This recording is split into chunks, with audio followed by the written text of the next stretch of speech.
Islamic golden age में जब मुसलमान उरूज पर थे और इल्म में जिद्दत लेकर आ रहे थे, उस वक्त उनके क्या नज़रियात थे और उन नज़रियात की तब्दीली का आगाज़ कैसे हुआ, इस वीडियो में आपके साथ शेयर करेंगे। मैं हूं मुस्तफ़ा रहमान खान और आप देख रहे हैं thinking overdose.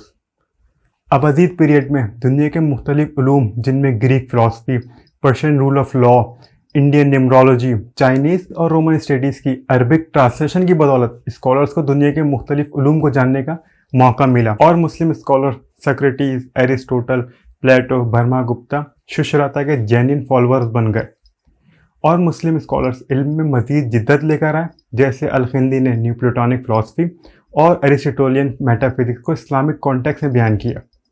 अल-खिंदी father of Arab philosophy और क्रिप्टोग्राफी के वन ऑफ द फाउंडर के तौर पर भी जाने गए। अबाजीद पीरियड में मुस्लिम स्कॉलर्स ने मुख्तलिफ आइडियोलॉजीज़ को एक्सेप्ट किया और एंशिएंट ग्रीक फ़िलासफ़ीज़ को इस्लामिक कॉन्टेक्स्ट में डिफ़ाइन किया। मुस्लिम स्कॉलर्स ने मुतज़िला डॉक्ट्राइन इंट्रोड्यूस किया, जिसका मकसद था कि cause and effect, time and space और मादियात सिर्फ फिजिकल वर्ल्ड को समझने के लिए नहीं है, बल्कि मेटाफिजिक्स के ज़रिए नेचर ऑफ गॉड और उसकी क्रिएशन को भी समझा जा सकता है।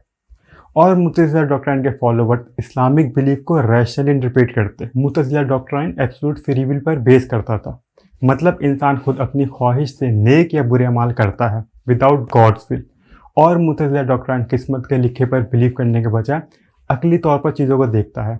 फ्री विल का तस्वुर आज के दौर में ख़त्म हो चुका है, लेकिन अबाजीद पीरियड में रैशनल मुतज़िलिज़्म तमाम मुस्लिम उम्मा में फॉलो किया जाता था। इस्लामिक गोल्डन एज में पूरी दुनिया की मईशत खुशहाल हुई, जिसकी बड़ी वजह सिल्क रूट था। उस दौर में स्लेवरी और ह्यूमन स्मगलिंग तमाम सिविलाइज सोसाइटी में काबिल कबूल थी और तुर्किश गुलाम अपनी बहादुरी, इंटेलिजेंस और लड़ने की सलाहियत की वजह से स्लेव मार्केट में बहुत अहमियत रखते थे। टर्क्स घोड़सवारी, तीरंदाजी और तलवारबाजी में महारत रखने की वजह से अबाजीद एम्पायर में रॉयल गार्ड्स और सोल्जर्स के फ़राइज़ इंजाम दे रहे थे। वहीं अरब स्कॉलर्स इल्म और गौर फ़िक्र में मशगूल थे। 7th अबाजीद रूलर अल-ममनून ने मुतज़िला डॉक्ट्राइन नाफिज किया और दूसरी तमाम आइडियोलॉजीज़ पर पाबंदी लगा दी। ये कानून मिन्हा के नाम से जाना जाता है। मिन्हा पॉलिसी 15 साल तक अबाजीद एम्पायर में कायम रही, जिसके तहत स्कूल और मदारिस में न्यू प्लेटोनिक फ़िलासफ़ी और एरिस्टोटेलियन मेटाफिज़िक्स के तर्ज पर तालीम दी जाने लगी।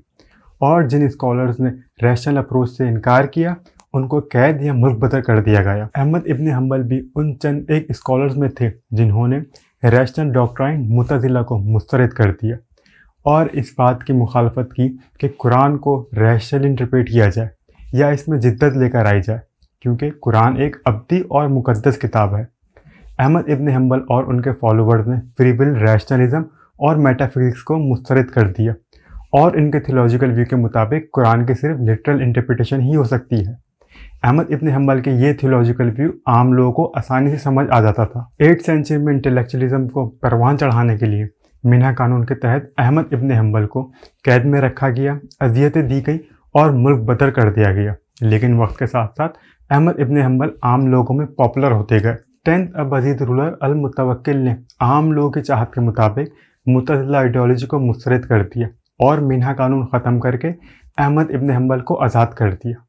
अहमद इब्न हम्बल ने अबाजीद रूलर की हिमायत हासिल होने के बाद अपनी थियोलॉजिकल व्यू के मुताबिक इंस्टीट्यूशंस कायम किए। उस दौर में मुस्लिम सिविलाइजेशन में तब्दीली आई और इस्लामिक उलमा को रिलीजियस अथॉरिटी के तौर पर माना गया और खिलाफत का रोल पॉलिटिकल अथॉरिटी तक मखसूस कर दिया गया। अहमद इब्न हम्बल का मुतज़िला डॉक्ट्राइन को मुस्तरद करना और इसकी मुसलसल खिलाफ वर्जी करना मुतज़िला डॉक्ट्राइन की साख को नुकसान पहुँचाता रहा और मिन्हा कानून के ख़ात्मे के बाद और अवाम की हिमायत हासिल होने की वजह से थियोलॉजिकल डॉक्ट्राइन एक मूवमेंट की शक्ल इख्तियार कर गया। आज के मेजॉरिटी मुस्लिम थियोलॉजिकल डॉक्ट्राइन पर बेस इस्लामिक फ़िरका सैफ़ी, मलकी, हनफी और हम्बली की पैरवी करते हैं। जैसे सैफ़ी स्कूल साउथ ईस्ट एशिया और ईस्ट अफ्रीका में आम है।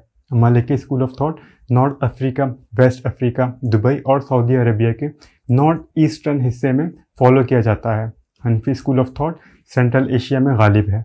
हम्बली स्कूल ऑफ थॉट जो वहाबी सैफ़ी मूवमेंट में तब्दील हुआ और ये फ़िरका सऊदी अरबिया, कतर और यूएई में लागू है। अगर हम मुस्लिम की पास और प्रेजेंट आइडियोलॉजीज़ को कंपेयर करें तो पता चलता है कि इस्लामिक गोल्डन एज में मुस्लिम अकली तौर पर चीज़ों को समझते और अमल किया करते थे। उम्मीद है आपको वीडियो पसंद आई होगी। اسلامک گولڈن ایج سیریز کی نیکسٹ ویڈیو بر وقت دیکھنے کے لیے تھنکنگ اوور ڈوز چینل کو سبسکرائب کریں اور نوٹیفیکیشن بٹن پریس کریں۔ اللہ حافظ۔